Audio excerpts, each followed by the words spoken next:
basis ya ya Bambang Priam boto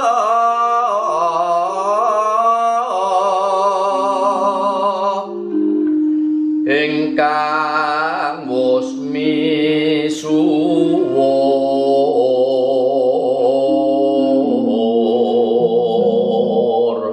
Nggih, jadi ini sebuah sebuah eksplorasi gerak.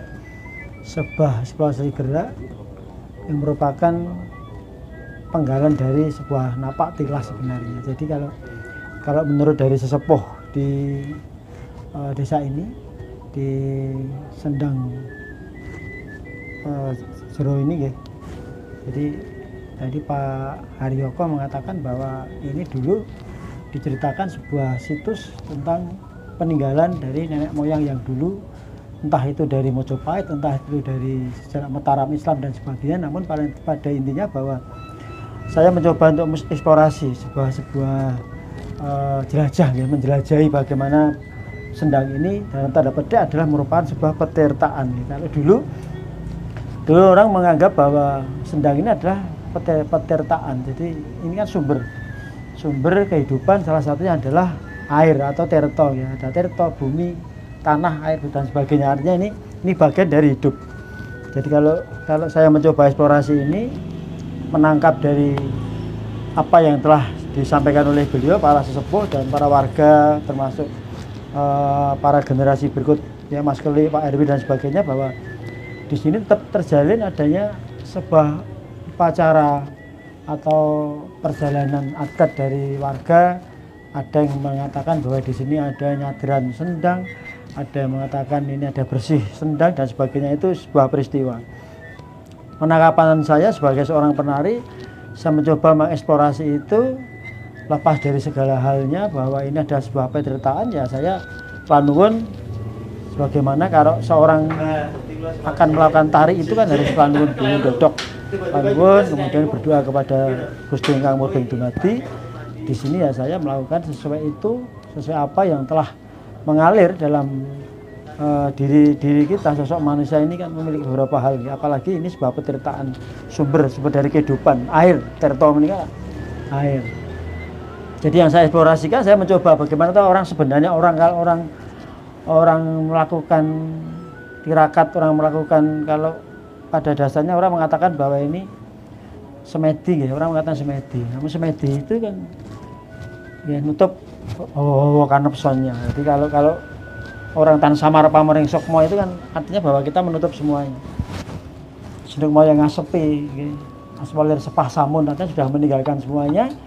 Karena saya kalau mohon maaf, ya, artinya panjiswa panjanom itu kalau berdoa kepada Tuhan itu, saya tidak tahu karena tubuh ini adalah ragawi yang digunakan untuk sebuah peristiwa hidup, maka ini akan bergerak. Jadi kalau saya bergerak dengan ngetut ke jantrani urip, artinya bahwa ini ada kehidupan dari diri kita, ya saya akan berdoa kepada Tuhan untuk mengizinkan diri saya untuk menyebur sesuatu hal yang memang untuk kehidupan. Di sini dalam arti bahwa ini ada petirtaan Sendang. Artinya saya bergerak itu ya anut mawon. Kalau orang Jawa mengatakan bisa berarti ngergo sukma, bisa seperti itu, bisa menjadi bagian dari hidup. Karena kalau sudah menari yang namanya jeroan, ya, menari dengan hati itu kan sudah separuh jiwa kita ya dengan gerak itu. Itu sisi lain. Sisi lain juga, di sisi lain Jawa yang notabene adalah sebagai wong Jawa, wong Jawa itu orang kelangan Jawa ini, ya, saya menyatu dengan alam ini sebuah peristiwa budaya yang nantinya gerak-gerak eksplorasi yang antara alam ini yang jauh, ya, bahwa ini kan semua punya hati, punya jiwa, orang Jawa mengatakan bahwa ini sukma ning kawekas, sukma ning urip menika. Batu ini pun akan bercerita tentang bagaimana dulu di zamannya. Nah ini kalau di masyarakat Jawa dalam bekso, ya kan kita bicara bekso. Kalau tari kan mungkin dangkalnya tari. Kalau saya bicara bekso ini akan bicara ini ya, ngene bocah hati-hatinya iki zamanku ngene. Jadi apa-apa yang beliau sampaikan di dalam sisi yang lain, artinya bahwa makro dan mikro ini entah itu di alam yang lain mungkin akan bercerita. Makanya ketika saya menembah di sini, ya apa yang saya lakukan seolah-olah ini adalah kewengku ya. Kewengku itu ada frame, ada kewengku dari batasan-batasan bahwa Sendang ini ada aturan-aturan bermain, orang-orang bagaimana orang menembah, bagaimana orang mengambil air, bagaimana menggunakan itu. Jadi saya berawal seperti itu. Di sini, oh ternyata yang jauh beliau ada sesuatu yang memang harus saya tarikan.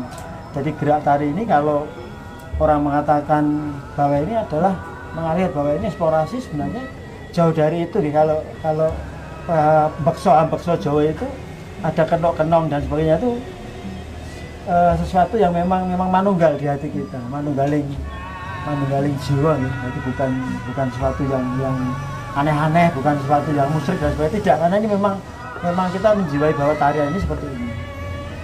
Ini di sini ada di pendopo kecil yang notabene adalah pendopo baru, tapi paling tidak kan kenapa diberi pendopo, paling tidak dulu ada sesuatu yang memang yogi payung ono ayam ono, artinya kan semacam itu kan berteduh karena air itu Mas. Jadi di sini apapun ini sesuatu yang lingkungan hidup manusia berhubungan dengan lingkungan hidupnya, apapun ini adalah bentuknya batu ini kan karena Gusti mawon. Gusti itu kan memberikan dadi watu, dadi wong, dadi kewan, dadi banyu. Ini pada dasarnya ini adalah makhluk hidup yang menghidupi kita bersama-sama dengan lingkungan. Jadi kembali lagi bahwa Nyun Sewu, bahwa sasmitane ngurip punika, jadi ada sasmitane ngurip. Sasmitane ngurip itu kita bagi, kalau orang sekarang mengatakan dunia bulat.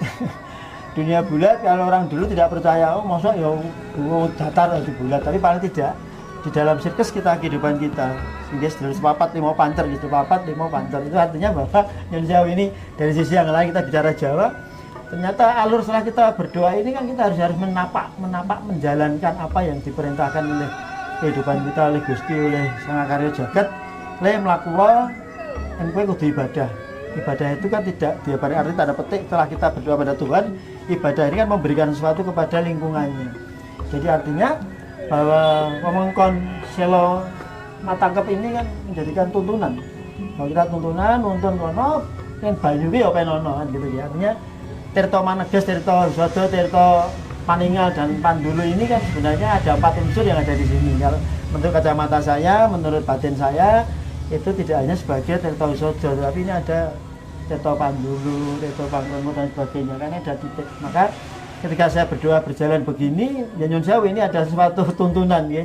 Jadi para sepuh yang sudah di sini, Pak Haryoko dan sebagainya kan menyampaikan, ya ini adalah sesuatu yang akan memberikan pada kita, termasuk jongko. Jadi kalau dulu Nyun Sewu nggak ada cerita jongko Joyoboyo, mestinya di sini akan terjadi jongko panjang. Ya kalau dibedarkan panjang, termasuk kehidupan kita, termasuk lakon-lakon. Kalau ini ada suatu pertunjukan, ini akan muncul jongko tadi, jongko panjang yang keluar dari memang dari ner itu nir itu guys. Jadi kalau kita tekan itu kan bahasanya itu. Akhirnya saya mencoba ke bawah, oh ternyata memang yang patirtan ini terjadi berbelah menjadi sekian fungsi. Jadi kalau dari eksplorasi tadi, ini sumber ini kan tidak hanya satu, ini muncul sumber airnya tidak satu, karena ini dan tidak secara kebetulan. Di sini ada belahan batas ini, kalau nalarnya kan iki nggo wedok, iki nggo lanang. Tapi ketika ini berjalannya waktu ini kan ternyata air ini kan menjadi sumber 4 air yang berbeda rasa. Ya, kalau saya datang pertama tadi wijik rada anyep tanpa rasa, ketika saya mencoba menggebyar diri rada asin. Berarti kan ini ada muncul titik-titik di sini yang belum terungkap. Artinya bahwa kehidupan memang sumber ini ada sebuah kehidupan. Gampang ya orang berpapat lima pancer, oh sing nggo sodot juga sebelah kene, yang nggo adus ke sebelah kene, yang nggo tombo sebelah kene tadi, ini kanggo kekuatan katiasan, kawagikan, kamargikan. Jadi ini ada semacam itu. Maka ketika saya menari ya Nyun Sewu, karena saya menarikan sesuatu hal yang memang saya diperintahkan dari hati saya, dari diri saya, dari kalau orang Jawa mengatakan kawan-kawan di hari-hari itu yang bergerak bukan saya, dan saya melihat saya menari itu bagian lain perjalanan waktu saya ketika saya belajar menari dari usia 5 tahun sampai sekarang 60 tahun ini, saya mencoba bagaimana eksplorasi menari itu.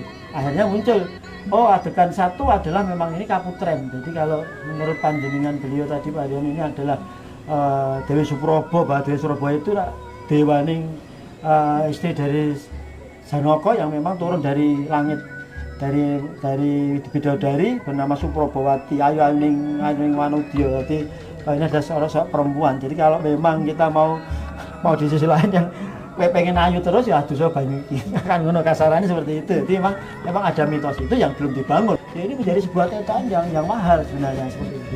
Tapi ini kan berbeda karena ini untuk masyarakat jadi berbeda. Jadi kalau kita bicara tentang Suprobowati ya kita akan bicara tentang nilai tumurun dengan kaitan bagaimana sebaran-sebaran sendang yang ada di sini. Kenapa Dasamuka itu selalu gandrung karo Suprobo sampai tekan Niwata Kawaca pun gandrung Suprobo. Karena kecantikannya mulu kalau kita bicara di sana ada sendang dandang tidak tanpa sengaja itu sebagai embrio perlawanan antara mitos dan tidak, antara supra dan tidak, atau natural dan tidak, dan satunya adalah makro dan mikro. Dia ada kebaikan, ada kejelekan pasti. Di sini ada kasar, di sini ada halus. Mula digambar di sana adalah Niwata Kawaca, nak turunipun Dasamuka. Jadi kalau teman-teman kanca-kanca kalau secara dulu ya mungkin zaman di zamannya ketika main golek atos sing watu leting kulit kedak tapas paluning pandhe ya rono. Adus rono sinau nang kono artinya seperti itu. Tapi itu semuanya terjalin di sini. Jadi nyun sewu ketika saya bergerak, ketika saya harus menarikan tari putri, ketika saya harus menarikan bambangan halus, ketika gagah, ketika itu karena ini suasana gitu. Jadi suasana batin yang memang ya kayak dikongkon artinya. Kenapa saya harus bergerak tanpa sekali gerak-gerak Solo Jogja, karena memang ini lepas dari itu. Jadi kalau sudah menjadi Manganjali ya ini wis Solo. Ketika saya harus nginti ya itu wis Jogja. Tapi ini kan menjadi gerak-gerak berbeda yang embrionya di sebuah tarian. Jadi memang ya ini cara lain ketika teman-teman akan menari ada riset kecil. Riset kecil itu tidak hanya di sebuah tulisan, sebuah wawancara, sebuah penelitian kecil, tapi riset bagi seorang penari ya coba kita mencoba ini dengan lingkungannya gitu.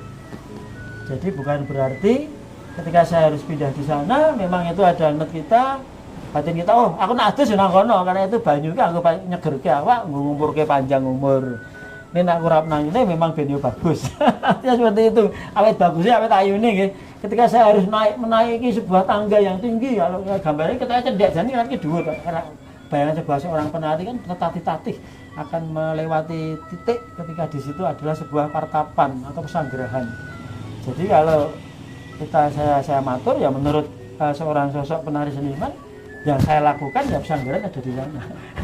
Pesanggerahnya sana ini memang pintu di sini. Jadi artinya ya benar ya teman-teman membuat seperti ini mungkin karena pertimbangan kalau ke depan mungkin bisa digedheke ya sayangnya dikasih harus mundur menjadi sebuah atraksi wisata budaya berbasis terta air okay. Jadi gitu. Jadi apa yang saya rasakan ya ketika saya harus menari putri ya saya bergerak putri, ketika saya menari putra halus ya saya putra halus karena manut mawon lir manut saja.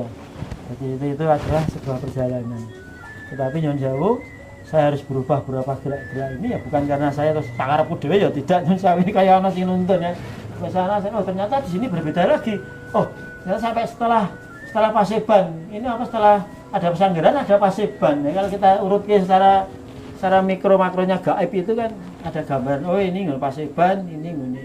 Oh, ini Pasenggerahan ada Paseban. Nah, Paseban ya wis Panglungan. Jadi kalau namanya Panglungan Paseban, Panglungan itu ketika kita setelah melakukan kedua pada Gusti, kita akan mengucapkan terima kasih kepada lingkungannya. Nah, ini kan akan menjadi urutan sudah perjalanan hidup.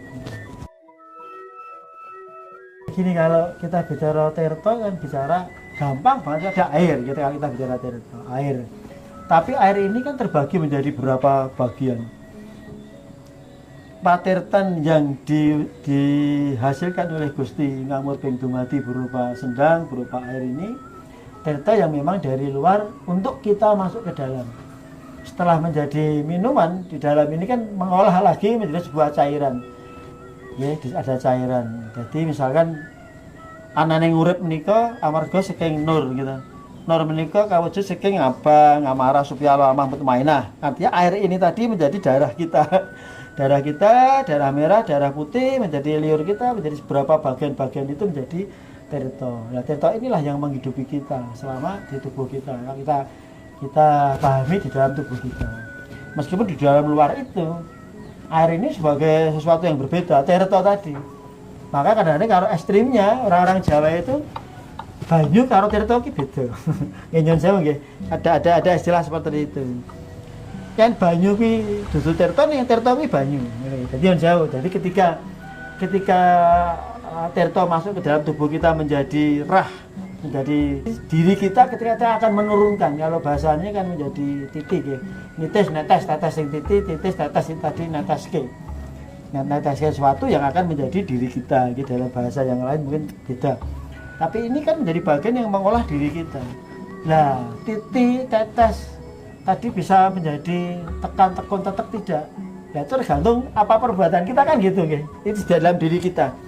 Nah, ketika kita menembah dengan banyu sing bener, tirta yang baik, hati tadi kita milih. Jadi makanya kalau upacara-upacara Jawa itu selalu mengambil air sumber, 7 sumber air, misalkan wong ngantenan nggih, kudu adus banyu 7 sumber itu kudu milih banyune ora sak-sake. Nah, ini diperlukan para sepuh-sepuh juru-juru kunci yang memang tahu benar bahwa air ini bisa untuk mandi. Nah, itu diarani patirtan tadi. Kudu banyu iki sing iso adus. Nek kowe njuk banyu kan ora iso, adus panas dadine gosong. Artinya turun-turun kita tidak menjadi baik. Patirtan tadi tidak menjadi baik. Madi mani-manikem tadi tidak menjadi baik. Ya mau mani tok karena pengen baik. Tapi ketika itu menjadi madi mani-manikem ya Kartika Candra Surya yang memang dia dapatkan dari air. Kita bicara tirta. Tapi nak banyu kan ora. Banyu kuwi ya uyuhe tergantung uyuhe kan gitu nyosawi ini kasarnya gitu. Ini mohon maaf kalau orang kita enggak tergantung uyuhe atau uyuh apa elek. Ya ini seperti itu. Jadi kalau kita gitu banyu ki ya uyuh. Uyuh ki banyu barang sing dibuat. Tetapi Gusti Ngamur Beng Dumadi tetap memberikan sesuatu bahwa air sing diguak pun menjadi obat ketika orang itu sakit. Indonesia ada obat-obat tertentu, terutama dari bangsa-bangsa lain ya, bangsa di luar Indonesia itu obat-obat itu juga dari air kotoran kita bisa. Tetapi di Jawa tidak. Jawa itu ya yang kotor ya kotor. Tetapi beda lagi ketika banyu ya kita bicara banyu. Nah, patirtan tadi yang untuk digunakan membasuh pusaka, artinya bahwa kalau saya menari biasa saya sering membawakan pusaka keris dan sebagainya.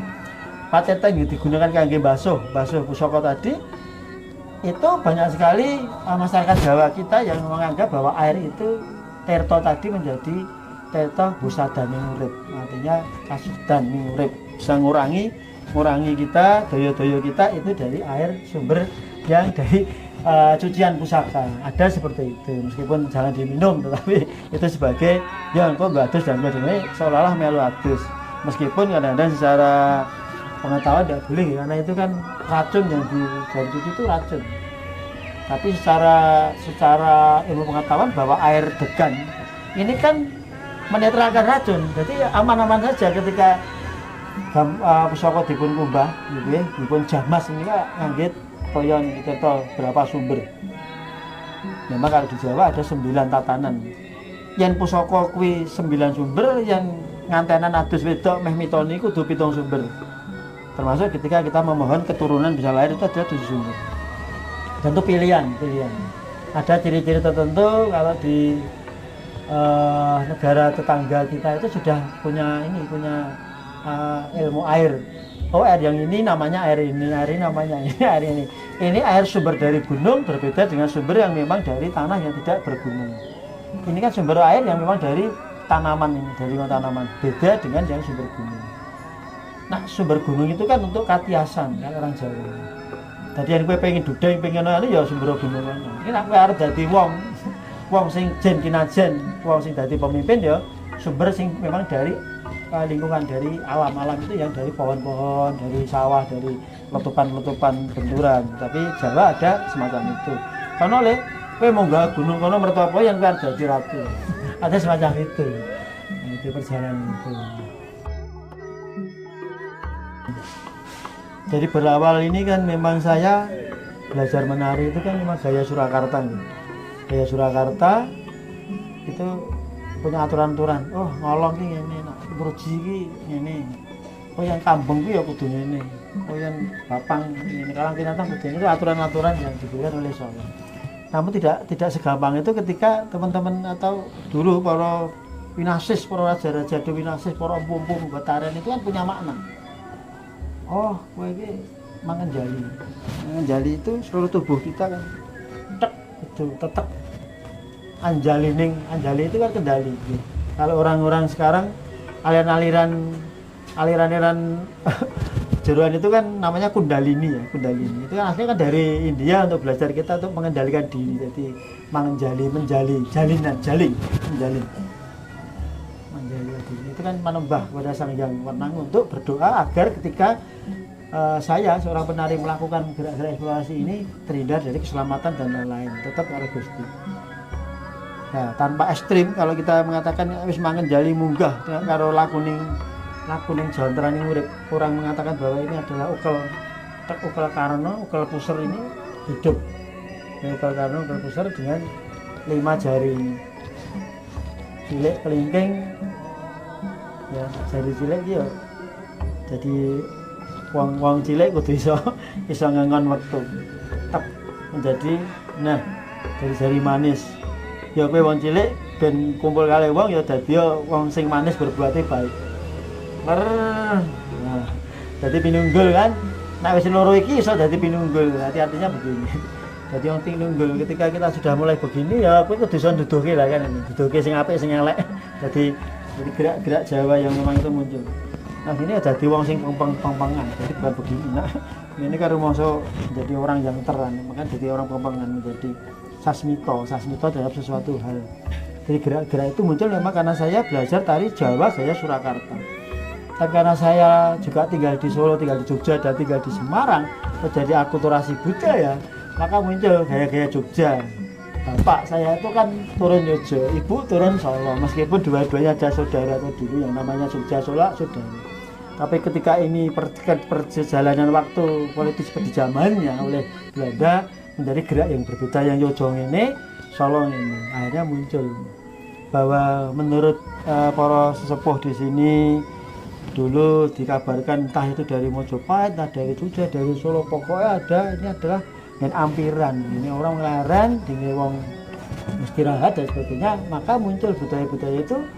Tidak tahu kita yang namanya air ini kan mengalir ya, masuk keluar lagi, muncul gaya-gaya Jogja yang memang bisa terinspirasi di gerak-gerak ini. Jadi memang ada beberapa beda gaya Jogja, dan tentu yang namanya eksplorasi itu ada gerak-gerak baru yang muncul. Nah, kalau dulu para sepuh, para empu dulu ya, kalau para empu di tari itu ada Pak Maridi, ada Mas Narno, ada Pak Wahyu itu. Eksplorasi ini penting sebagai bahan ketika kita akan mencari. Nah, video-video ini, gerak-gerak foto-foto ini di zaman ini menjadi sangat penting ketika kita akan membuat tarian. Dari sekian ratus gerak, 10 gerak, 15 gerak ini menjadi detail, ini menjadi satu tarian yang panjang. Dan itu akan menjadi potongan-potongan gerak. Kalau kita mau sadari itu. Nah, dulu kan belum ada video, belum ada foto. Orang harus mencatat. Catat di sisi ini, terus catat menjadi ribuan tulisan. Itu dirangkum menjadi sebuah tarian, misalkan tari bedoyo, tari serimpi, tari watang, tari lawung, itu kan catatan dari gerak eksplorasi. Jadi tidak tiba-tiba kalau saya buat tarian sendang jeruk, sendang daru, sendangnya tidak bisa. Kalau saya harus dengan eksplorasi ini, eksplorasi kecil gerak dulu seperti itu pun harus digodok lagi, dibicarakan bareng. Apakah benar dikala sekian tahun yang lalu perjalanan orang berjalan di desa ini seperti ini jalannya? Apakah benar ketika orang di zamannya ketika nandur tanduran seperti ini? Apakah benar di zamannya dulu mbah-mbah panjenengan, zaman panjenengan ngurasi ini nganggo apa? Apakah benar dengan gerak-gerak nyawuk? Apakah benar itu juga harus dipertimbangkan lagi? Meskipun itu secara detail saya bergerak manut ilining ini, manut ilining banyu, ilining banyu. Apa biar nyawuk ya ngono? Apakah begini? Atau ini itu jadi beda. Meskipun ini menjadi bahan ketika saya akan menari, saya akan bergerak begini, pasti ini akan muncul. Berbeda ketika saya berada di laut, banyu laut ya rasanya disawuk. Mesti ngene, hati-hati seperti itu. Jadi ini ada batasan-batasan. Ketika ini sumber-sumber gerak ini nanti akan menjadi sebuah tarian. Ini loh tariannya hasil eksplorasi. Termasuk gending-gending yang muncul tadi, antara suasana ini menjadi gending-gending yang mewarnai. Jadi makna geraknya seperti itu. Nanti detailnya ya kita harus mendetailkan, melihat rekaman yang sudah ada itu, karena tidak ada pencatatan secara tertulis. Tapi ini kan menjadi sebuah bahan ketika kita mengambil bahan-bahan video, foto ini. Satu gerakan-gerakan itu menjadi bahan, namanya sekaran. Satu rangkaian sekaran. Ya kalau di Jawa kan dihitung wolu, misalkan mau sak ketawang, keranggongan. Oh berarti ini ada 4 sekaran, 6 sekaran, 8 sekaran. Dirangkum panjang menjadi pendek kan. Oh butuhku sekian menit sekian sekaran. Jadi gini, jadi kalau itu ada tingkatan, ya ada fasenya. Ada fase gitu. Belajar menari setahun, 2 tahun, 3 tahun, 5 tahun, 4 tahun, sampai dengan 10 tahun. Apalagi saya, ini kan wis 30-an tahun keliwat belajar menari. Saya 5 tahun saya iswida, itu berarti sudah sekian puluh tahun belajar gitu. Jadi rasa itu menjadi bagian gitu. Cipta rasa sir budi lan karso. Ketika kita akan sebuah mencipta gerak. Aliran gerak ini kan menjadi bahan dari cipta rasa. Rasanya berapa lah? Menjaga ini adalah batas dari alwa mamut mainah supiah kudu mapan. Apalagi amarah abang lain tuh. Jadi kalau menari itu ya supiah kudu hilang, amarah hilang. Jadi wis pun maneges. Jadi supiah alwa mamut mainah. Ini hati alwa amah bareng itu harus mandek. Jadi harus memang jaga rasa kuping ya kudu ditutup. Kayak wong semedi ini apa dong ya. Jadi artinya kalau itu pelajaran menari ketika pada tataran tertentu. Jadi kalau orang mengatakan bahwa jiwangga jroning rasa-rasa katiuping angin tanpa obalan musik, itu sebenarnya ya penari yang sudah jadi. Katiuping angin ora urusan. Artinya sudah hilang semuanya. Kita akan menatap sesuatu yang memang kita memahami gerak itu dengan rasa, ulang rasa, cipta rasa, sir apa toh yang kita hubungkan dengan diri kita, dengan alam tadi menjadi satu rangkaian yang angel magnete iki ben iso ketemu piye. Sampai ketemu ini ya sudah, kalau sudah ini cipta rasa sir budi. Lah bebuten tadi, bebutane mau ya wis rasa gagas tanggungan-tanggungan lain yang memang membebani kita. Artinya bahwa kita sudah ngitung cipta rasa sir budi lan karso sudah Gusti. Ya saya bukan berarti manunggaling kalau lan Gusti tidak ya, tapi artinya kan Gusti nuntun kita. Bukan terus saya jumowo, manunggaling kalau Gusti tidak boleh ya, artinya tetap saya sebagai manusia Gusti mengijabahi. Terus lakumu jantramu tak tut. Jadi itu sebenarnya manunggaling kalau Gusti itu mengartikan di dalam penari bukan karena Gusti manunggal tidak, tetapi jantra ini ada Gusti ngawasi, Gusti membimbing. Itu jenenge manunggaling kalau Gusti. Itu pemahaman dari seorang penari.